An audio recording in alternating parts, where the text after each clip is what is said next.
Fala, galerinha, tudo bem com vocês? Professora Finati. Hoje nós vamos trazer aí a ideia do que foi a invenção da escrita, né? Então, vamos pensar um pouquinho. Você lembra a última aula que nós tivemos em sala? Qual foi o tema que foi abordado? De todos os professores?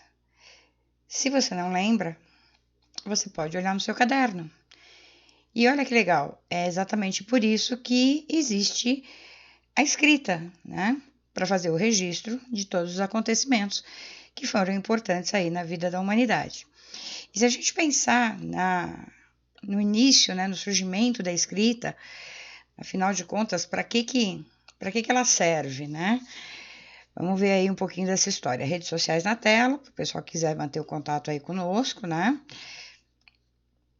Então, para que serve a escrita? Né? Ela está intimamente ligada aí à história da humanidade, né? Não tem como negar. E a gente tem registro de que o homem registra a sua presença na história desde o Neolítico, né? Ou seja, de 3.000 a.C. a 1.000 a.C., né? Ou seja, muito antes aí até da história ser chamada história, né? Nós estávamos aí falando do período da pré-história. Mais ou menos ali no Neolítico, quando o homem domina, né, a agricultura, quando ele domina o fogo, ele também começa a desenvolver a escrita, né? A primeira escrita rupestre ou pictórica, que é exatamente esse modelinho que você está vendo aí no seu vídeo, né? Um desenho feito literalmente na pedra, né? Passado aí alguns anos, surge a primeira forma de escrita propriamente dita, né? É quando a história passa a ser considerada história por algumas vertentes aí de alguns cientistas e alguns catedráticos. E a primeira forma que a gente tem é a escrita cuneiforme. Ela recebe esse nome por conta dessa ferramenta que está do lado daquele tablete ali, a tal da cunha, né? Era essencial, naquele momento, que a informação fosse compreendida por todos os povos. Então, mais ou menos ali por volta do ano 2000 a.C., surge a primeira forma organizada da escrita, que é a escrita cuneiforme, né? Atingiu basicamente ali a Mesopotâmia, região entre os rios Tigre e Eufrates, com os povos sumérios, né? Ela também é uma escrita chamada pictográfica, ela também é uma escrita com representação por desenhos. Sim, né? Só que ela tem mais ou menos 2.000 símbolos escritos da direita para a esquerda, ou seja, no sentido inverso do que nós escrevemos. Né? Durante mais de 2.000 anos, a escrita cuneiforme ela foi muito utilizada por cerca aí de 15 diferentes tribos, povos, reinos, incluindo os sumérios, propriamente ditos, que são os inventores, os fenícios, os persas, né? E aí, enquanto ela se expande pelo Oriente Médio, outras formas de escrita vão sendo desenvolvidas, vão sendo incorporadas, vão sendo aprimoradas, como, por exemplo, a escrita egípcia, né? E a escrita chinesa. No caso da escrita egípcia, ela é, né, a escrita hieroglífica, como a gente chama, ela tem base também na escrita cuneiforme, né? Mas a gente não tem a precisão de quando ela começa a rodar, a funcionar, até autonomia, né? A partir de que momento a escrita egípcia se torna autônoma. Mas sabe-se que ela surge da cuneiforme. Os sinais, eles passam então a assumir uma representação fonográfica. Os sinais passam a ter sons, né? Você começa a entender determinados sinais como sons. Às vezes uma letra, outras vezes uma palavra inteira, né? É uma escrita altamente complexa, é utilizada em representações religiosas, né, no Egito Antigo.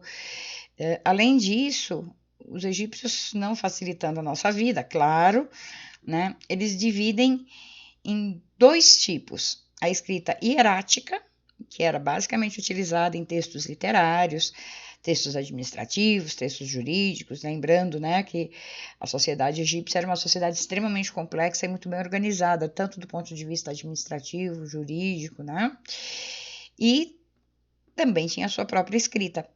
E também tinha a escrita demótica, né, que era um pouquinho mais simples que a hierática, mas que era utilizada principalmente nos documentos jurídicos. A gente pode observar aí. E aí, por fim, a gente chega na escrita chinesa, né, os ideogramas chineses. O mais antigo registro que a gente tem da escrita chinesa é de 1200 a.C.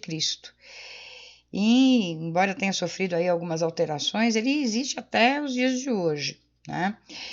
A escrita chinesa era composta mais ou menos entre 40 e 50 mil caracteres. É, isso mesmo, tá, gente? Entre 40 e 50 mil caracteres. Mas nem todos são necessariamente utilizados, graças a Deus, né? Porque já pensou você decorar 40 ou 50 mil caracteres? Que loucura! Imagina o teclado para digitar, já pensou? O cara começa a digitar hoje, termina no ano que vem, talvez, né? Os caracteres, brincadeiras à parte, os caracteres chineses, né, os ideogramas chineses, eles podem representar também um som, uma palavra inteira, ou até mesmo só um conceito, né? A gente pode perceber que a escrita chinesa, ela requer tanto habilidade como talento, né? É um negócio que, assim, eu diria que tem que ter muito equilíbrio para conseguir entender a escrita chinesa.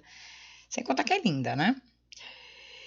E outras formas de escrita, olha só, né? Na América Central, por exemplo, foram encontrados registros aí da escrita deixada pela civilização maia, né?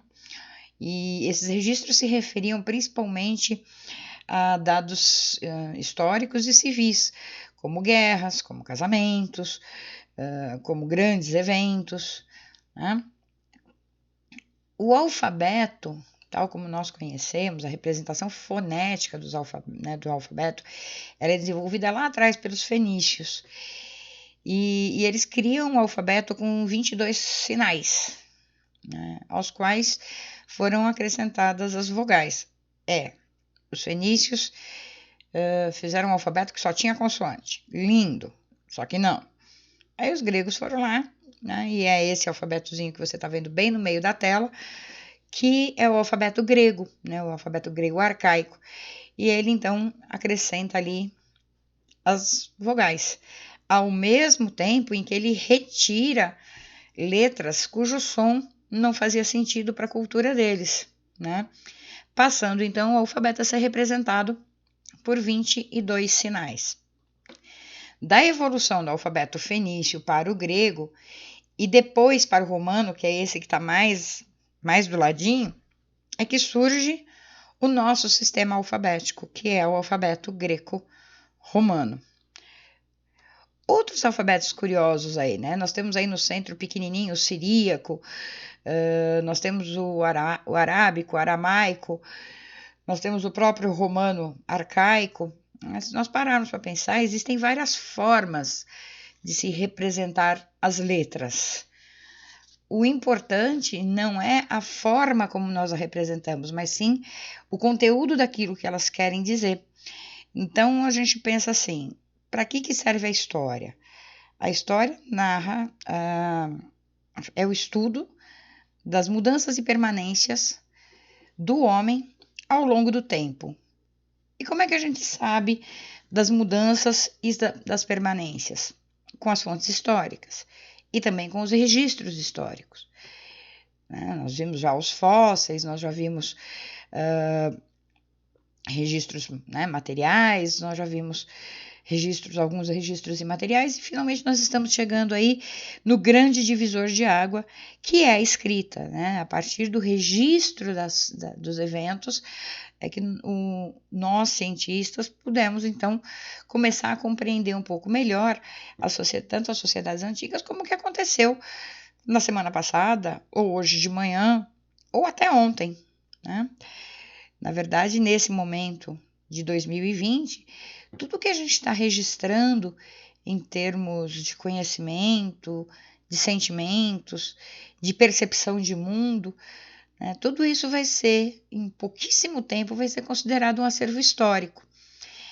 Olha que coisa interessante. Você, aluno, é um agente da história, você agora faz parte de fato da história, né? Não que você antes não fizesse, mas agora você está vivendo um momento histórico aí de repercussão mundial. E você pode registrar isso de que forma? Com o uso da escrita. Né? Para os meus alunos regulares, vai seguir o PDF, né, com material mais completo, com material com atividades. E para quem está me acompanhando nas redes sociais e quiser, de repente, fazer uma reflexão sobre a importância da escrita para registro daquilo que você está vivenciando e que de repente não precisa nem ser colocado numa rede social, que você pode colocar numa agenda, num caderno, num bilhete, de repente guardar numa gaveta e daqui a um ano, né, ir lá e olhar e falar, nossa, superei, passei, como foi legal, né? É uma oportunidade até de você se conhecer um pouco melhor, tá bom?